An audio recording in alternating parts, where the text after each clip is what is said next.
All right, guys, welcome to the official first episode of Advent's Five Podcast, number one. And so you have me, we got my GM, Daniel Presley, Rusty, and we all know Honey Bear, aka Kayala, uh, Hey. as well.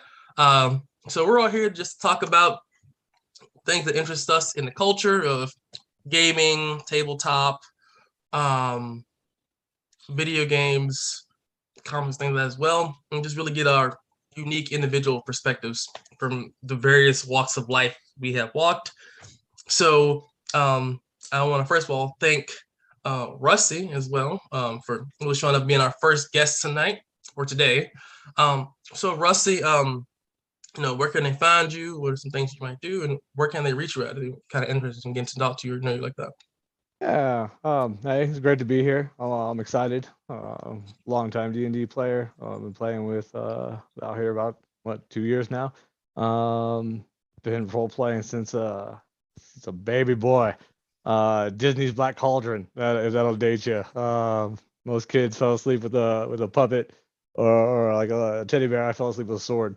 And of course, my mom was an avid reader, so she'd bring us to game stores, bookstores. Then the Holy Grail was that D&D section that just had the Paladin's Handbook, the Cleric's Handbook, and the brown cover with the gold text was just that was goals as a kid, Dude. and just flip through those books and just wish. And $20 a pop, man, I got myself a allowance and didn't know what to do with it. Right, you got all these books, Yeah. but what do you do? What do you play? So always try to find a way around it. Final Fantasy growing up on the Nintendo was since I didn't know anybody else to role play with, I found the fix there, and then yeah, Right.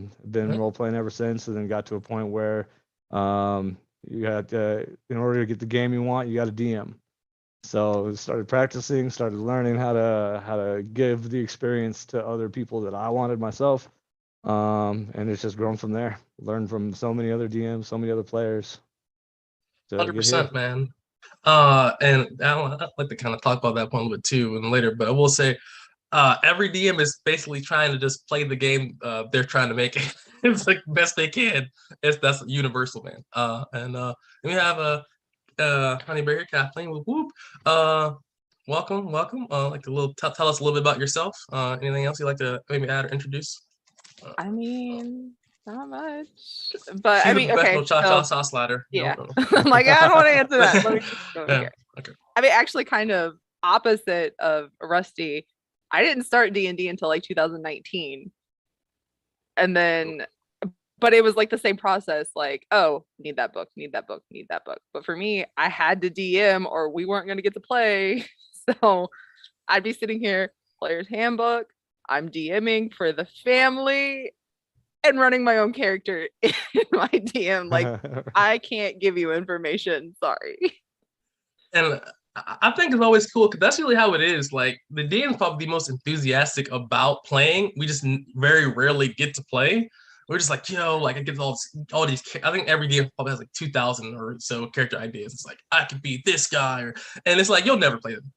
True We story. just don't tell stuff. Stacks of But sheets. Yeah. just literally just It's like a binder I think behind me. like, hey guys, backstories and stuff. I definitely was that guy at one point. I'm not now. It's like, DM, you want to read my 30-page backstory about Grograk, the hero of Ferelden or anything like that? Anyway, but I want to say with the first topic today, when y'all talking about how y'all got our tabletop RPGs, tell you mine. Um, I started basically playing them like on games from like Icewind Dale, Baldur's Gate 2, to Planescape, to Pillars of Eternity. So I've been playing tabletop RPGs for a little bit before I transitioned into actually playing them. I really start really like physically playing until like 2015 at the start of 5e, but I have played like 2e, third edition, 3.5 with people that are older than me and my brothers, but it was never as big in my opinion as it was in like 5e for me. And I just really enjoyed playing these games that were basically just second edition, third edition, 3.5, and really kind of get into that transition. But for me, it wasn't really two people I could really play with, especially growing up. People wanted to play like 2K or Madden, and I'm sitting here like, yo, you want to, pilot this dungeon, this dragon, while I go with my elven wizard to try to save, this fair maid and something like that. It's like, nah, dude, I'm trying to play like MJ and drop 50 points. It's like, okay, so I want to pretend to be somebody else. I don't want to do a dragon, dude. So it was really interesting for me, kind of getting to that kind of almost like wanting to play by proxy, but I didn't really get into it and really until like online. I played a couple of game shots, but the games that I played at to get into them, it was either they were a little too excited to play, and I'm not sure how I can put that. Besides, they gave me the wrong kind of vibes. It's like okay, you want to dress up and stuff, that's cool, that's fine. But like, they were actually like swinging their weapons in the shop while they were attacking. And I'm sitting here like, dude, I just have a sheep and like, I just gotta work, dude. Like, I don't know. It's like, I'm super I don't think, unprepared. it's like, yo, I thought we were just playing a game. We're like, are we LARPing mid, like in the game too? It's like, all right, well, so I had a lot of those, and I finally found like the Couldn't really decide if it was LARP or tabletop. yeah, it's like, Right in the yo, middle. it's like I want to LARP, I want to tabletop. Let's just do it together. So that's cool. So But yeah, someone cast so pocket sand. oh, lightning bolt, lightning bolt. Just throw it, just looking, and then that's wild to me. But I will say this, in addition to kind of tabletops, what are some of your interests that are kind of in that kind of same space outside of tabletop games? I know you said video games, Rusty, but what are some other things as well that you're kind of interested in as well? Well, they go hand in hand. Like you said, you either find one as a substitute for other. I think Absolutely. even all the way back to the Final Fantasy Ultima days, they were trying to replicate the tabletop experience Absolutely. because no graphics can make up for your imagination. Even though it's getting pretty close now, and there's some pretty amazing things that are going on in that direction with storytelling and stuff like that. I still think they were all trying to emulate that tabletop experience. So of course, board games comes into play, strategy. Kind of geeking out over Twilight Imperium now. I know I'm like 4 or 5 years late to the party. Okay. But there's a huge online community right now with that game. It's as close to role playing as you can get with a board game. So you play as a leader of a faction, and it's Interstellar Space Saga. So that's a pretty Like fun. Eve online, kind of, but like tabletop. Kind of like it's like Risk and Diplomacy put together, but in space. It's a See, massive map, 6 players. There's a thriving Discord community for it right now.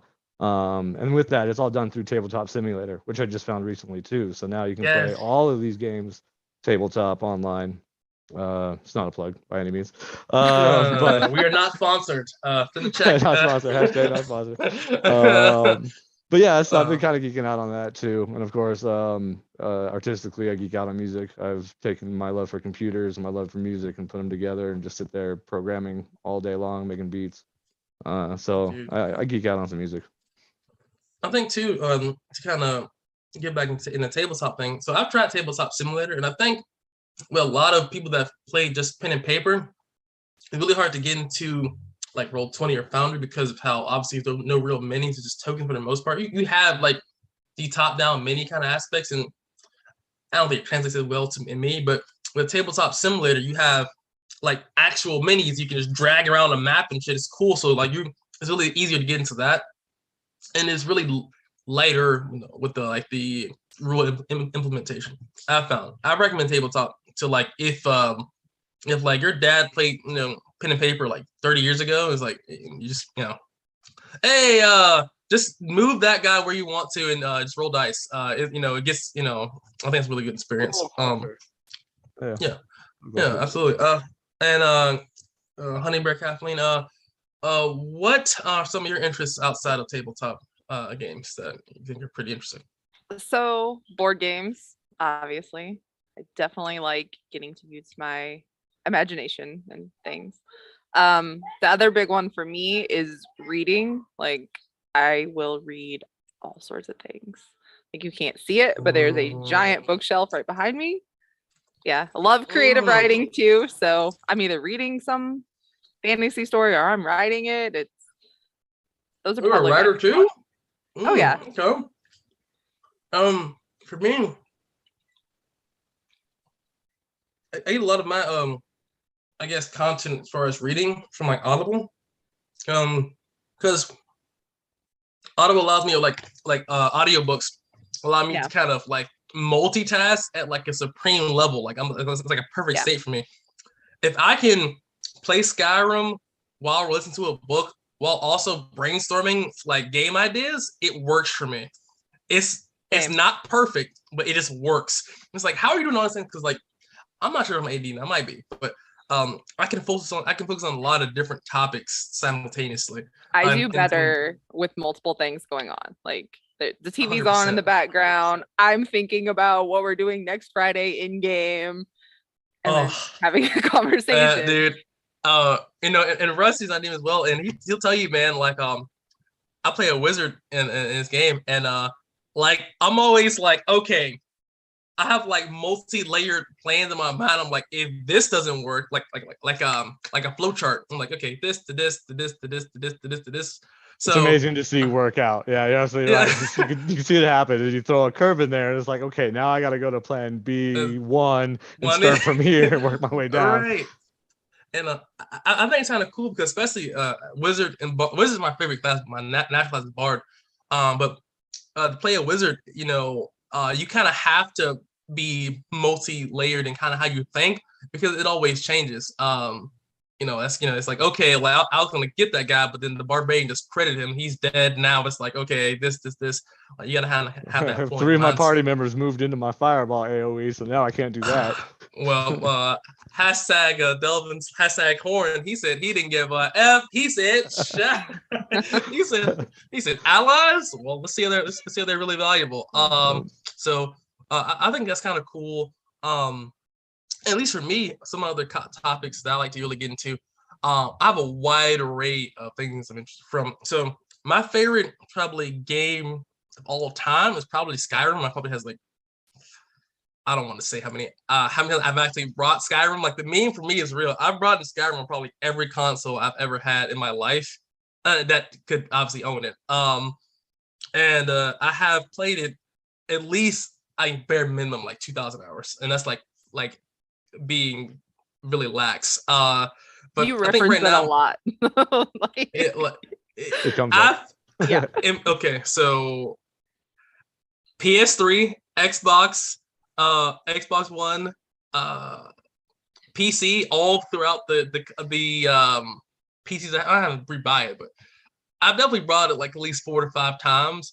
And every time they release an update, it's like, oh, this is like it's like Kingdom Hearts, where it's like, this is Kingdom Hearts 2 Remix S Plus upside down, like with a twist. Ultra Super Duper Street Fighter 3.15. It's like one thing has changed. Zeta.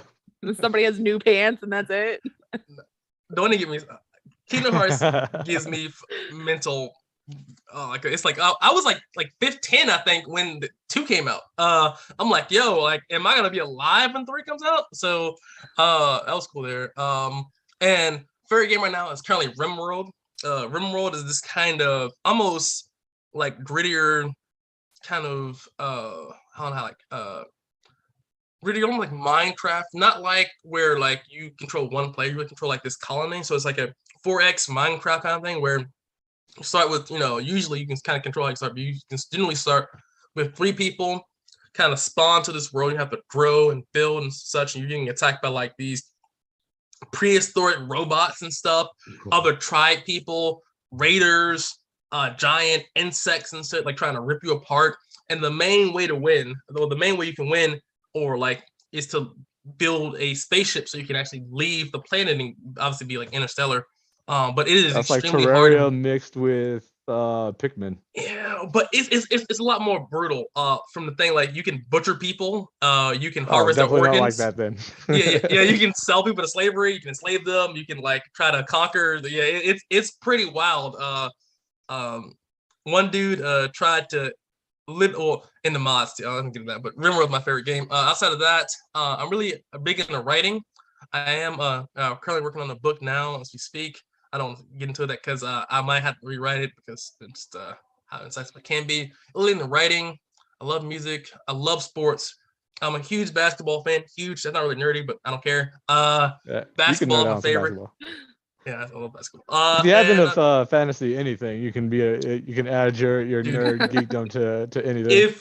if you can make an anime out of basketball, it's kind of in there, right? And also anime too. Obviously, I'm a huge anime fan.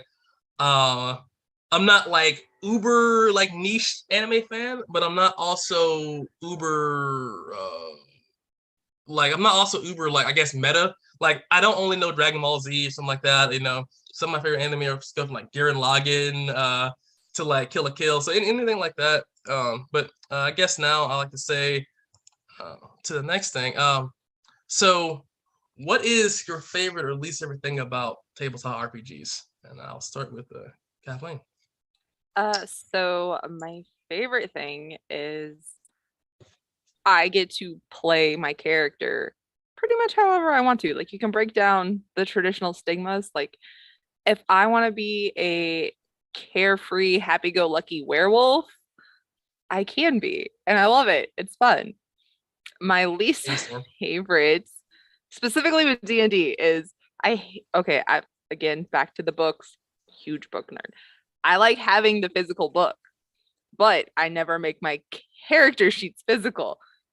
So I don't have everything. I have to basically buy everything twice. I have to buy the book, and then I have to go to D&D Beyond or Roll20 and buy my shit. I want to talk about that because um Wizard of the Coast, how they like with Pathfinder, once you really buy it, it's either a lot cheaper to buy on other platforms or they give you codes where you can run on other platforms. Wizard of the Coast, did you buy it on D&D Beyond or you have to buy it on Yeah. Roll20, Foundry, whatever like that twice? It's just absurd. I mean, I think it's just really criminal practices because I literally own the content. Like I can give you the fucking thing. I can't just get a physical code. It's only going to work one time. I think it's SRD not, has a lot to do with that. With SRD, the lawsuit that happened not too long ago, or whatever settlement they did, where there was only some of which that they can copyright. Like they can copyright Beholder, but they can't copyright Orc. And so when you've got the majority of your D20 system out there online for free and not being able to make money on, because you can go and get the SRD and run a game. right. You don't have to pay Yeah, $1 to play.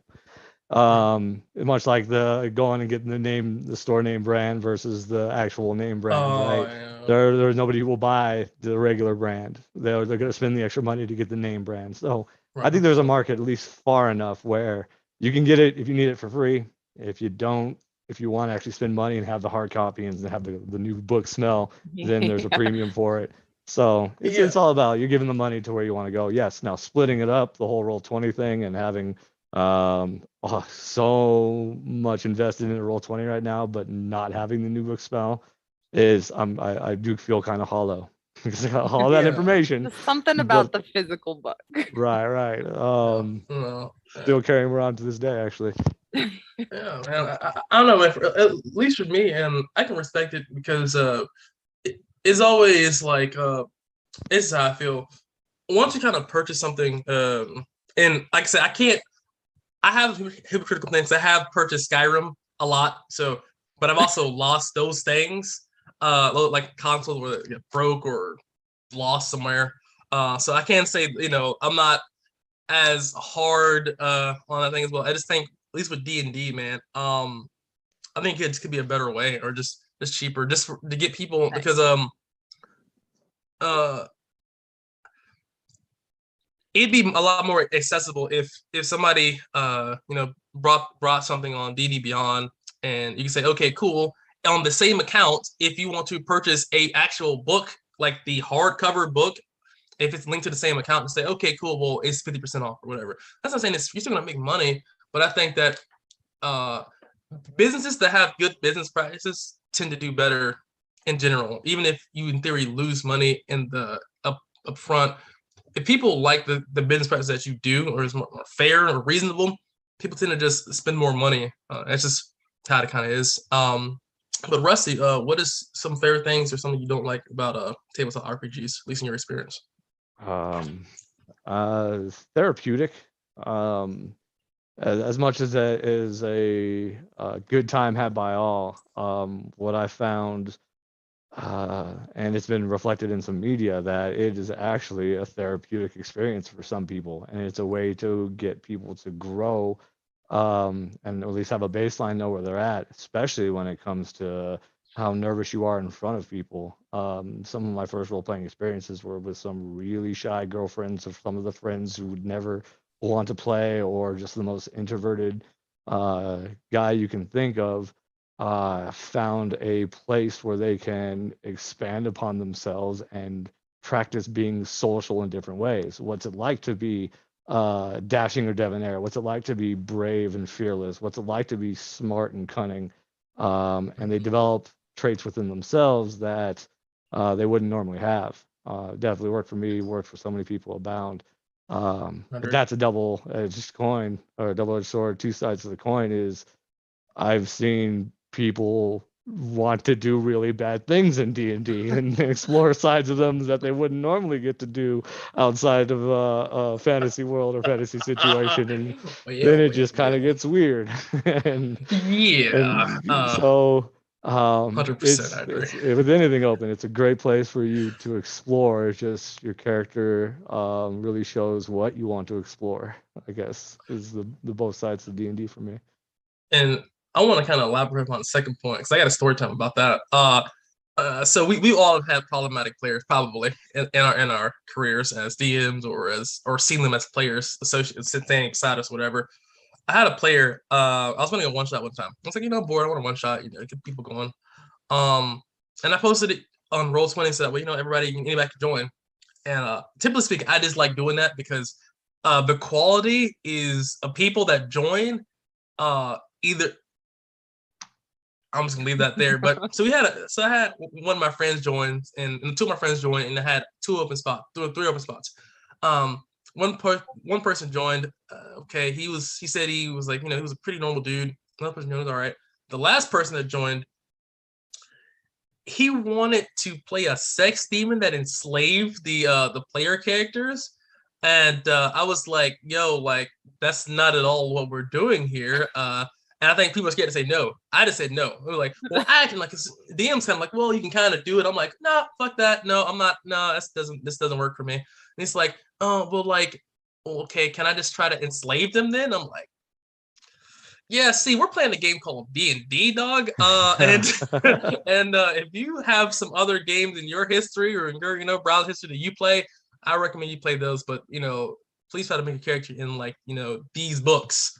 So I appreciate that player much more than the one who Trojan horses, because that guy came into one of my lobbies. Mello and I were sitting getting a game going, and we distinctly remember a gentleman coming in and being like, "Hey, do you allow anything? What do you mean, do you allow anything?" Well, I want to be a sex demon who enslaves. He said that exact same. So there's that guy who was out there on Roll20 right now. I hope you found your game. I do, because you've been kind about it. You've been asking us. Okay, but he laid it all out, and so we just had to be like, nope, find another game. He's like, okay, bye.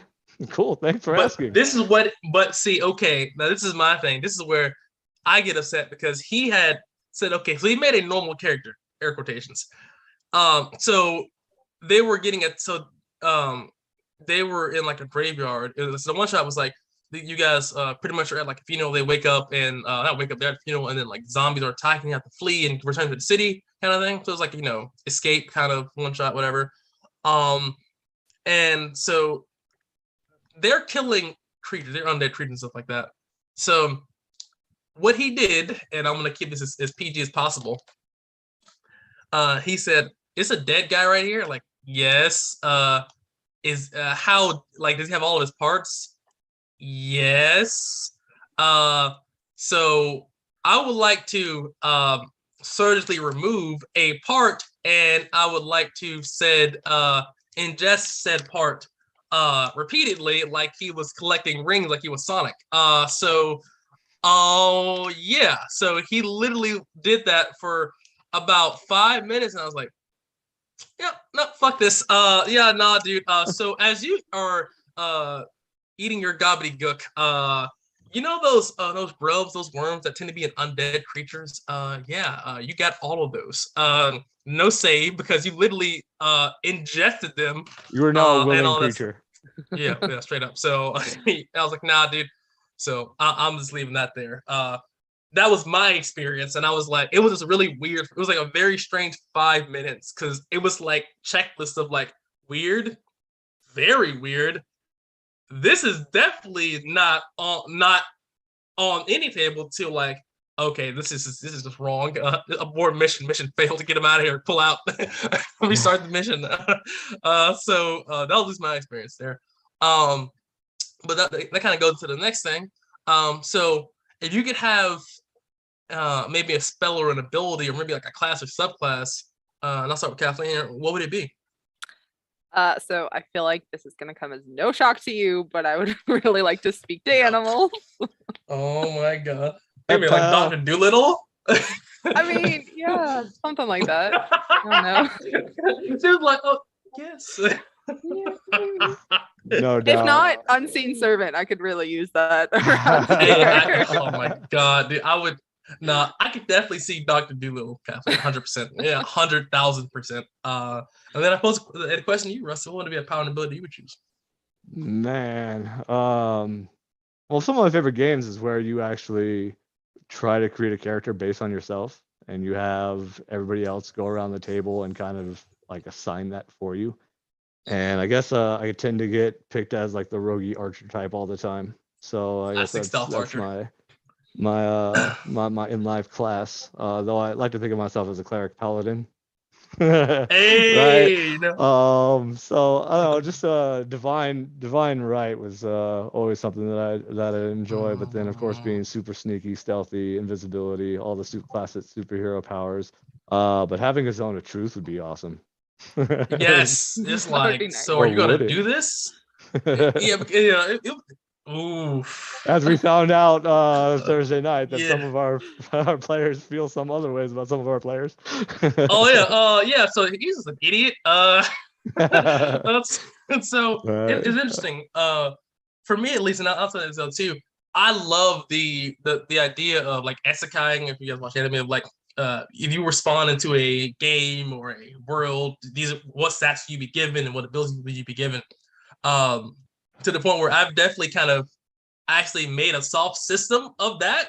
And I'll talk about that after the session, but I've been working on it. I think it's one of my favorite things because I played a game years ago where the DM essentially assigned us like commoner stats, and we had to adjust based on our answers. That he had like a question or answers and such. And I ended up being a bard.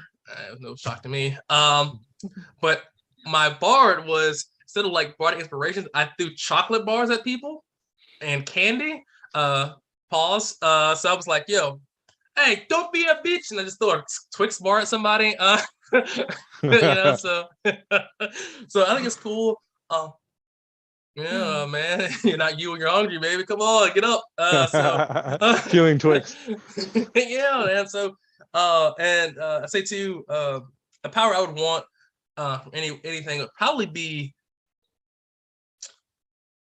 teleportation for me personally. That'd be, I feel like teleportation is probably the more versatile power like ever. Like, okay, like you'd be the best UPS driver the world has ever seen. DoorDash 15 minutes I away. was like, don't lie, you just don't want to order DoorDash anymore. I don't listen. I'm like, I was like, yeah. I'm like, all right. I would be like, okay, Kathleen gets a gold noodle outside of the game because that is very accurate. I just want to be able to get up, snap fingers, appear where I want to go. All right, yeah, can I get a 10-piece? I was like, all right, got it. Thanks, bye. Snap Nightcrawler fucking out of there, dude. It'd be so efficient. Bam. Oh my god. Dude, it's just so useful. So I say all this stuff to say, now we're getting into the nitty-gritty, more serious, dipping our toes in here. So I'll pose a question to everybody. So in my opinion, there's this kind of idea of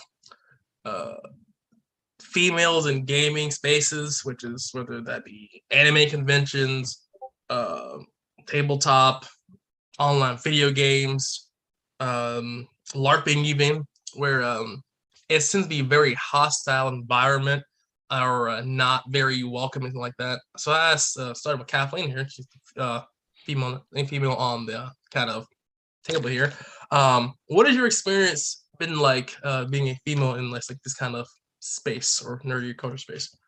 So with D&D specifically, it's actually been pretty chill. There's been a couple instances, oh my gosh, where, especially like in one shots where you come on, they're like, oh, hey, it's a girl. And like they start trying to make decisions for your characters or like constantly helping your character. I'm like, y'all, this is collaboration here. But in D&D, it hasn't been super bad. Now, in other things that I play, like if I get on PUBG, I cannot turn on my mic at all. Can't turn it on for Call of Duty because it instantly turns into, oh my God, save the girl, save the girl, save the girl. Oh or my God. I start getting the creeps spamming my inbox and I'm like, come on, I just want to play a game. Yeah, I've definitely seen that before, and I can say, in my opinion, in my experience online, it's gotten better than like Modern Warfare 2 Black Ops days, because online chat like Xbox 360 voice chat on like Modern Warfare or Black Ops was insane. I mean, I've been called slurs that I wasn't even because of how I sounded. It's like, oh, dude, what do you pay your taxes? Yo, and then it's like, sorry. Like, yes, I legally do pay my taxes. Yeah, no, but that was some of the lighter end. You stuff, skip jury duty, don't you? Yeah, it's like, dude, like, come on, man. So I can say that guys and such can definitely be very weird and very creepy. Yeah, and I think they can. But I'll say this too, in response to that, is that gaming or just the internet? I think it's more just the internet. But there have been times, like, again, playing other things where it's like, oh, wow, you're really good at this for being a girl. And I'm like, I can push controller buttons the same as anyone else. Like, that's like saying, like, oh, you really are pretty. I didn't think you look very pretty. It's like, what the fuck does that mean? It's like okay. And I don't know. I really dislike that. And I've tried to be objectively just universal. Like, okay, I don't care what your thing is, as long as you can play the game. I actually really like how it goes in Friday's game for us because you've got Kayala and Aerith. They're the two girls.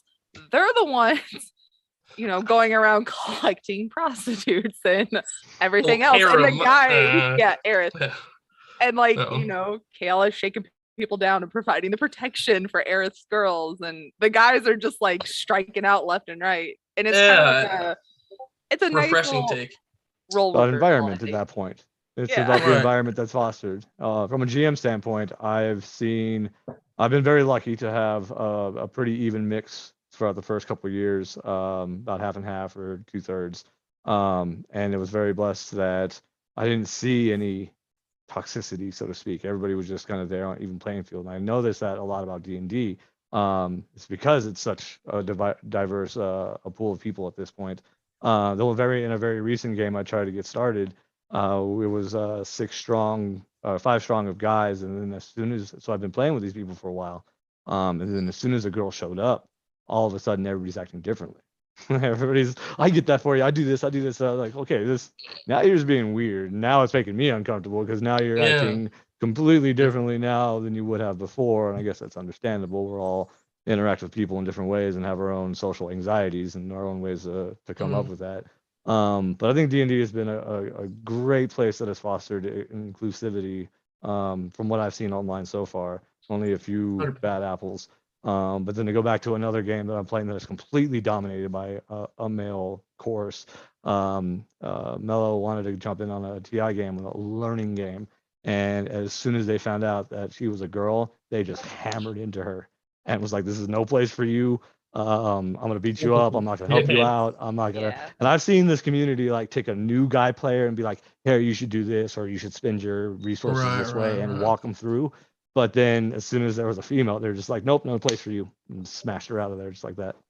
And I have seen that too, 100%. I definitely have seen where guys have definitely either kind of it's never like a medium. It's not like a middle. It's either like witch Right. hunt or like turbo simp, right? And I try to be like Yeah. in the middle as far as it like if my character is a sassy asshole, just because you're a female, I'm not gonna not be a sassy asshole. That's weird. Then in reverse, it's like if I'm an asshole, if I'm a sassy asshole to everybody else except you, then that's I guess sexist because I think you can't handle uh Yeah, it's just weird. interesting dialogue. You know what I mean? So that's just weird. But I definitely can say as well though too in response to that as well. I have seen where some females have joined games and they like gotten off on the fact that like these guys are fucking like almost like a parasocial kind of relationship kind of thing. It's like oh, like they have the reverse harem thing going on. It's like oh yeah, they all love me, and it's like oh my lady, please, I'll open the door for you, and like the kobolds like sweeping the floor behind her and shit. It's like good God, man, like dude, just ask for a number, dude. Just let it let it go, man. Like shoot your shot or move on or something. I don't know. So I'll always think this is it's kind of interesting because we always hear the side of like I said like man of course definitely it's sexually harassment online. That's just a fact. But I do think as well um some of these people as well they don't if they don't I wouldn't say they encourage it, but I will say they allow some of the stuff because some people like attention, man. I'm not saying all girls do, but there's definitely people that really get off on the attention of like, you know, there are 5 guys in this chat or the people in this chat really kind of basically worshiping me in my presence, like almost like a really narcissistic way. I have seen that too, and I just want to talk about that because in my experience, the girls that I have played with, Kathleen has played with me being a player, and even the characters I've played, I've never been that person in any of my games. I'm pretty even keel with that. I put Kathleen in her thing. I've never been like, oh Kathleen, oh my god, you're a girl. Let me go ahead and get the door for you, please. Yeah. So I said that to say, guys, don't be weird. And definitely understand, man. To any of my guys, people watching that, this is not space for it, man. Like you don't want to be that guy. It really comes off as weird. Like imagine if that's your sister playing a game and the guy's like, oh, do you have tits? Oh my god, please. And he's on his fucking keyboard. It'd be really fucking weird, and you would probably want to fight that guy. So just be respectful, and just be a decent fucking human being.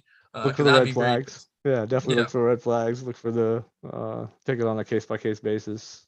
yeah, Judge everybody 100%. individually. But yeah, I certainly like the example I used before on the where everybody started turning and saying, "Hey, you're the only female."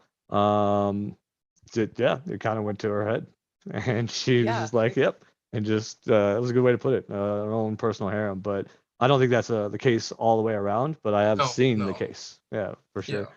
no, yeah, and just to kind of put a button in it. Yeah, I mean, I just want a more nuanced perception than just every single guy. Like if a girl joins a game or joins a D&D game or a tabletop game, that it's always weird.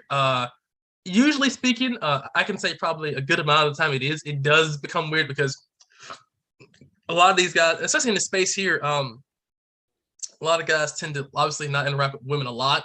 Um, and then once they do, it's like they're having like neurological fucking like wires firing off. It's like, how do I act? So much new information because you know they don't interact with women, so they just see them as like a new species of being. So they're like, oh, this is an alien. What do I do? Do I handshake it? I don't know. Like, it's like, what do I do? What has Kind worked of for me in thing. the past? What do I do now in the future? It's like, how do I do this? This You know what I one's mean? not So walking away. I don't know what yeah. to do. Yeah, and so I tell people as well, it's really important to talk to people that don't look like you, that don't act like you, and different walks of life and stuff like that, and different things and all that stuff, because you don't want to put yourself in a box where you just assume like they're a whole new species of being because you don't interact with them. I think to one of Kathleen's point though, I think going into it, a good rule of thumb is just not when dealing with anybody is if nobody's asking for help, don't offer it. Yeah. And you don't have to prove how much you know in a space because that just leads down the path of gatekeeping. So 100%. offer help when it's asked for.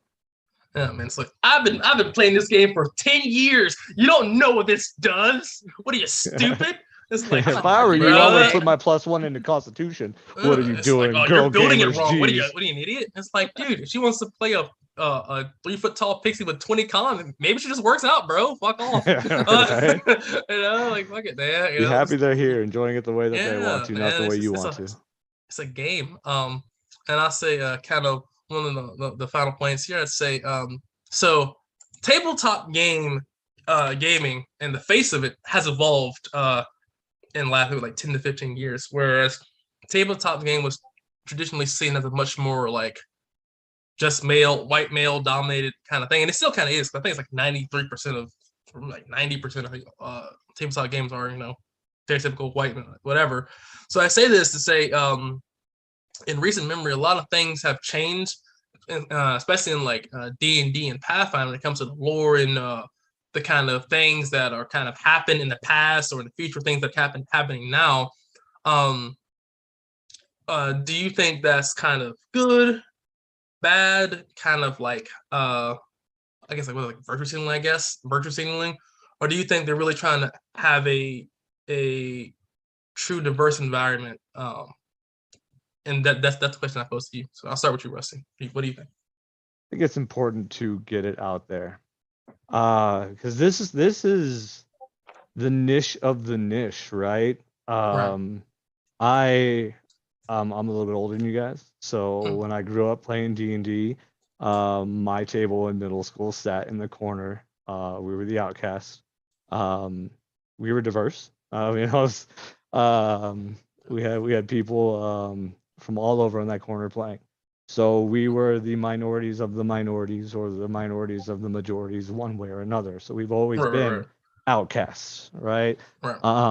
Fast forward 20 years later, and there's a picture from my nephew's middle school where everybody's gathered around the magic table, or everybody's gathered around the people playing D&D right there, and like you got the basketball kids over there now, but everybody's all over here like trying to figure out what the story's going, who's won that Yu-Gi-Oh match, right?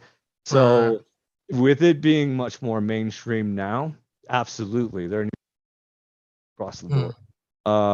Things like what Critical Role did, I mean, just pointed it out that one of the characters transitioned. And 20 years ago, would you have found that in a D&D book? No. But to find that in the actual background of the marquees of the Port de Mali that they are a transitioned character, it's amazing to see.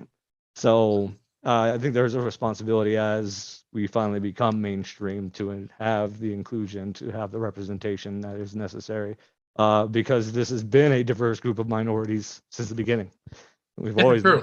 Right. I mean, that's an interesting point. And I kind of fit my thoughts towards in. Kathleen, what are your thoughts on some of the stuff I said?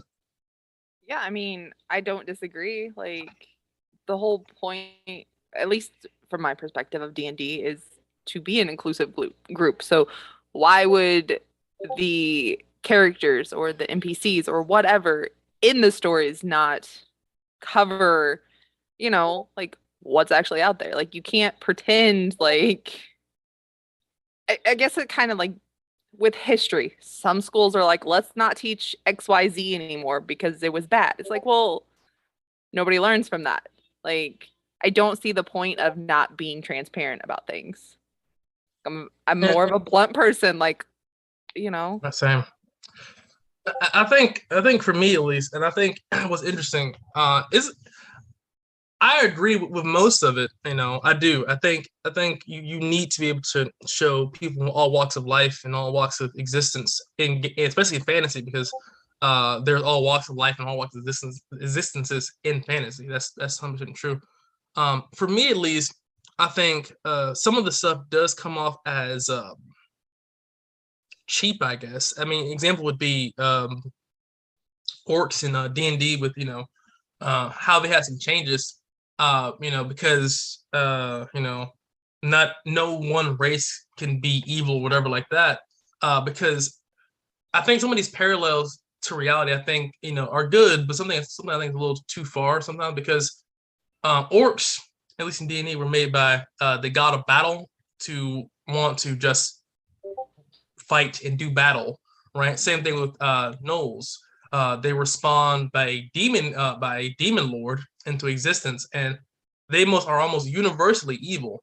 But I think these concepts don't translate well into reality because obviously those things aren't true in reality, in like the IRL, right? So I say to say this, if it was released that gnolls are not all evil when they all are spawns of a demon lord, that'd be very interesting, right? That's not to say it's not to say like they're like drow, which drow they have freedom of will and freedom of choice to really, even though some of them do serve Lilith, to really do what they want to do. Like Drizzt is one of my favorite heroes, and he's a prime example of this. Whereas if you are a genetic demon spawn, and you're in this world and you are almost like hardwired to be this thing, I don't think you should draw parallels with stuff like that to the real world, because that's not the case. Same way with some of the changes, and I go back to the orc thing as well, because I'm kind of getting my points here, but they changed it. I think also it was a lot of it was culturally insensitive to some people, and I took offense to that as well, because I've been playing D&D for a while, and especially even going back to just video games as well. No one has ever, this is my opinion, considered a person of color like an orc, a pig-faced orc. That's just not my experience. So I say this: if you think that orcs look like a race of beings on Earth, then are you in fact projecting what you think these people look like to everyone, right? Because that's just I've never looked at a human being and was like, oh, you have tusks and you have a large nose and you're massively big and you're brooding. Like that's just not the case. So I pose that question to you. Is it like almost like a next question? What do you guys think of that? Do you think there's some truth there? Do you think like, no, fuck that, stupid? What do you think, Rusty? I'll start with you. Man, I that's a fair point. I can definitely the purist, and it always comes with the people who know and the people who don't know, right? The Right. outsiders thought D&D was satanic because there was a picture of a demon on there, but if you actually look, you're actually fighting the demons. So like you're role playing 100%. being a good guy against Satan, but then Yeah, right. in the 80s it was just like, nope, it's Satan because there's a picture of it. Right. Art has a responsibility Mhm. to itself. So if it came from a place of purity and you know the history like you just were able to spout, absolutely keep it pure. But then again, as we're getting more mainstream, as it's being more adopted, I can see the parallel between it not having it's similar. Like you said, there's no example of it in the real world. We all have different races on this planet, but none of them are inherently evil. So in literature, if you're pushing a narrative where some races are evil and look, all of them are bad, and we're just gonna say all of them are evil no matter their history, I can see where that looks bad to the general populace who doesn't know the history of Lolith or the battle gods. So I guess you have to strike balance. And I guess in a sense, I kind of liked it because yeah, that opens up the diversity of characters. Half orcs are more prevalent now. Yeah, 100%. People wanting to play orcs, people wanting to play gnolls or hobgoblins. Go shout out Mello. And so yeah, it's opening up where maybe not everything is as black and white. Maybe everything's not as evil good as it is. But I can see the purity that you want to hold on to there. So I see both sides.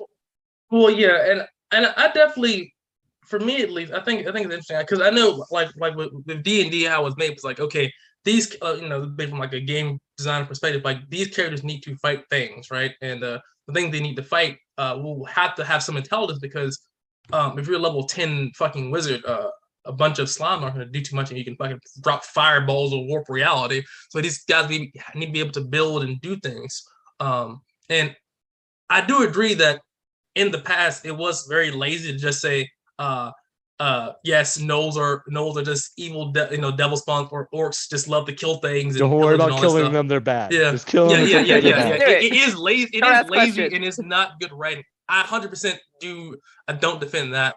I would rather them see, in my opinion, instead of changing that, would it be to add new things to the world to fill in the spots that D&D kind of left. Because it's like there's more meat on that bone where there could be like, okay, maybe the orcs from the Forgotten Realms are, but what if or Faerun, but what if orcs come from a different continent or something like that that was never talked about? These motherfuckers are having like samurai swords and trying to save the planet and shit like that.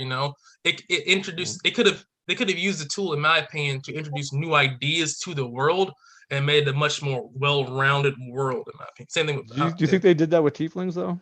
Because with tieflings, you got like this evil demon Yeah. looking. This is supposed to be bad, but now But they've they been brought can out in the be light of like, hey, now you can Mhm. play a demon too. Yeah, and but see, like tieflings or almost not some drop, but the tieflings usually have that kind of that almost kind of pull towards that because from their heritage, same way how Asmars are pulled towards to do good things, but they have obviously freedom of will and freedom of choice, I guess, more inherently because of their human nature. Same thing with half orcs to have just want to do what they want to do, whereas Camians are innately evil, but they look like humans. I mean, they look very similar to tieflings, but it's like tiefling plus or tiefling light, I guess. So they just like, okay, we can't give players Camians, so we'll give them Camians minus. So they're tieflings. Tired And tieflings. yeah, so it's just like Camians are straight up evil. So I think it's interesting. Because there's definitely some interesting kind of like it is and it's not in D&D. And I think a lot of it's really interesting. And I think it's I would have rather seen them kind of expand. Same thing on Pathfinder. Orcs, continent. Orcs are different than in I think in like this Southern continent. Orcs are really nice and friendly and helpful, and they're like warriors, but they're not like pillaging, destroying colony like that. Where in another part of the world, they're very different, right? So it would have been a I would like to see that more than just we're gonna House of M retcon all this stuff to make it look more inclusive. It's just like lazy writing got put on top of lazy writing, in my opinion, and that's Yeah. just that's my thought. I think Margrave and that whole series, especially the Tales of the Margrave, came under some flack as I did some research on that campaign, where they had a gypsy centric theme towards the whole dark Baba Yaga fantasy story, and they got an awful lot of backlash because the gypsy people were cast as thieves and beggars, and they'll steal your babies, and that was the main theme of two of the big stories in that campaign. So there was some backlash there, and I think your fans and your community is going to tell you it first and foremost, whether you're doing something wrong. It's first I've heard of the orcs, of course, but I can definitely see that. Yeah. No, they got rid of the -2, I think, penalty to orcs. I think they were very unintelligent, but I didn't have a problem with that. I think it was I don't think they were all dumb. But it's just the perception of like they changed menacing, and they changed it to not feel like an orc, in my opinion. Like when you think of orcs and the Forgotten Realms, and the threat of orcs in the Forgotten Realm, it's not like, well, they're just misunderstood. It's like, no, they're coming to your shit to take your shit and kill you. So it's not like, well, let's listen to them and see what they have to say as they, destroy my house and take my children. Yeah, so I say all that to say, I don't know. I would rather see a different approach, but I will say this as we kind of wrap this up and this what is something that you would like to see more of in tabletop gaming? And I'll start with Kathleen. That's tough. I don't know. I really enjoy exploring like new subclasses, but those are always coming out. Well, kind of stretching off of your last point, I kind of like the idea of races not being put in a box necessarily. Like you said, you can have orcs. Maybe this group's backstory is they're traditional orcs. They're the bad guys, but then you can have others. I don't know. I just like the fluidity, and I would like to see that keep going. Good stuff. And we go with Russ, who we'd like to see more of in tabletop games. I think we touched on it earlier. Cross compatibility Yeah. Right. If you got it one place, you got it the other place. Utilize it. It's very restricting, very very in housing to kind of separate Right. them out that way.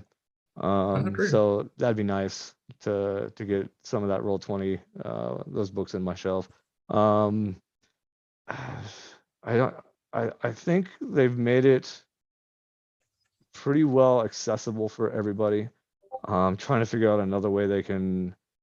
I don't know with Roll20 being able to just connect. Um, I guess everybody's trying to do their own scheduler. You got startplaying.games trying to get it. I just wish Right. all of these people would just come together and And just just have a World of Warcraft. Like take the best of yeah. Roll20, take the best of Yeah. Spire, Yeah. just get the people behind D&D Beyond and just Yeah. come And together and just make a World of this. Warcraft a Yeah. type area where everybody can just come together and enjoy the love of D&D instead of separating Yes. us out into different Fucking different tribes and sections. clans fucking on the Yeah. internet. Yeah, I Just agree with that. hey, you play D&D? Well, what kind? At home? No, I I'm just play like, only on Yeah. Roll20. Well, I'm on it's like, oh Spire, god, so you now I play on can't A play with hardcore Foundry. you. roll 20 or oh no, Yeah, I'm a D&D Beyonder. Oh no, I'm oh, Yeah. pure tabletop. It's like, So let's just and hey all come guys. together for the love of it yeah, and find a way to get our best minds together so we can all enjoy this. We can all schedule. We can all play when we want. yes, We can all get yes. compensated for the work that we Good do. lord, yes. Yeah, no, that's what I'd like. Yeah, I mean, and I want to elaborate on that too as well. A lot of it is D&D's fault of lack of adapting to the environment. Same thing that Marvel kind of didn't do. That's why they got brought out, and now it's like mutants here, fucking Fantastic Four here. They didn't adapt, so third-party sources kind of filled in the space they needed to. Because if D&D would have just literally made, hey, this is the blankety blank, this is the universal kind of tabletop simulator, it would have been much better. But now it's like 6 different programs that allow you to do D&D, and now they kind of can't without crushing those companies. So it's just really bad. And Bring the I'll sit people here. together. Yeah, man. I guess final thoughts. So I'll start with Kathleen. What do you think about the first episode of the podcast? All that stuff. What do you think? I mean, this is great. It's fun. I'm glad you started doing a podcast. Hey, me too. I was a little worried because I tend to say stupid shit sometimes, all the time. So yeah, I'm really glad it didn't fuck up somewhere. So good shit. And then Rusty, what did you think? Yeah, man, it's good to get a chance to hang out with you outside the D20s from out from behind the DM screen. Yeah. We always have good pregame talks, good after game talks. We Yes. always have some of the best games I've ever had in my life. Appreciate that. Of course, to actually see you from behind the dress is wonderful, as always. Because I've known you as like 5 different people now, and Yes. it's good to know that the person behind them all is so dope. So I appreciate the opportunity to come out here and chat with you guys, some like-minded homies. It's been Yeah, fun, and man. hope to come Welcome, man. back. Anytime. And I want to give a big shout out to the guy behind the screen, Assassination. Yeah. Hey, whoop whoop. Big ups. He's been holding it down, making sure we're right on track and really kind of rocking and rolling. So he is a noble and a scholar, getting it done. Always hug your and- tech guy. Yeah, you Yeah, got to, right? man. Always. So OBS things challenging. Yeah, it's just OBS like a fucking Final Fantasy boss for me. It's just fucking won't. I can't beat it, dude. It's like too much HP. Just cure all, you'll be fine. cure. So I still have to say, please, and we'll start with Kathleen. If you want to reach out to you or contact you for any kind of stuff or anything you're doing that people should be aware of, and you want to reach out and say all that stuff. I mean, Professional cha sliding classes, yeah, online. that's what I do. Honestly, I'm basically just running all of your favorite Advent 5 pages.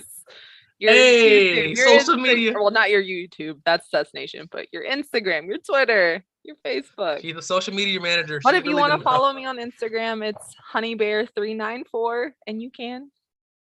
Bam. Don't spam me with creepy messages. Don't send dick pics for the Yes, love of please. God, man. Please don't be that guy. But I've got an because awesome cleric spec you need to look at. It's like, no, will. you don't. No. I will make a channel in Discord, right? and I will not say for work. It's like Kathleen and Arab's Yeah. dick pics. Just Like, look, this is what we got today. and it's like, so from me to you, I would highly recommend not doing that. It is very You weird. get exposed. Yeah, it's not a good idea. And please, Rusty, some of the stuff you're working on, anything you reach on that stuff. Yeah, you can know. find me on Twitter at Peace with Life, on Instagram Vera Viscus, website. We've got art and music for your eyes and ears. Mellow Melon, mellow like it's spelled, melon MELLEN.com. We've got a new art gallery up from some work that my love has been working on. It looks good. Some music for you to listen to, and Discord at Verherm. So if you're looking for a game, we're running games throughout the week. It's a great fun time. Yeah. Strongly recommend. He is one of my favorite DMs of all time, so I had to go shout out because man. Freedom. I guess a little review in person here. He's great. He allows players to really kind of explore these ideas and give you the freedom, the space, as long as you're not being a dick. So as long as you play within the team, and he really allows you to kind of have that kind of canvas to explore and expand. Example, I play a very interesting character on this Thursday game that in a lot of tables would be kind of like, no. So, but it's trust there. He pulls it off. And that only pulls it off. Don't know how. He found a way. It's a lot of trust. He knows that I'm not gonna just run off and just kill everybody, but it's also a thing of camaraderie as well. So it's really cool. And one of my favorite stories of all time is being told there on Thursday. So I recommend, please check them out on stuff. We'll link it and stuff. And then guys, this is the first episode of Avid 5 podcast. Give yourself a round of applause. Remember to like, comment, share, subscribe. Follow us on all of our socials. Should be on our link tree down below. We'll do this again next Saturday. And I have a guest. I don't want to spoil it, but yes, another guest. And we'll see you guys in the next one. Keep on swimming. Bye. Bye.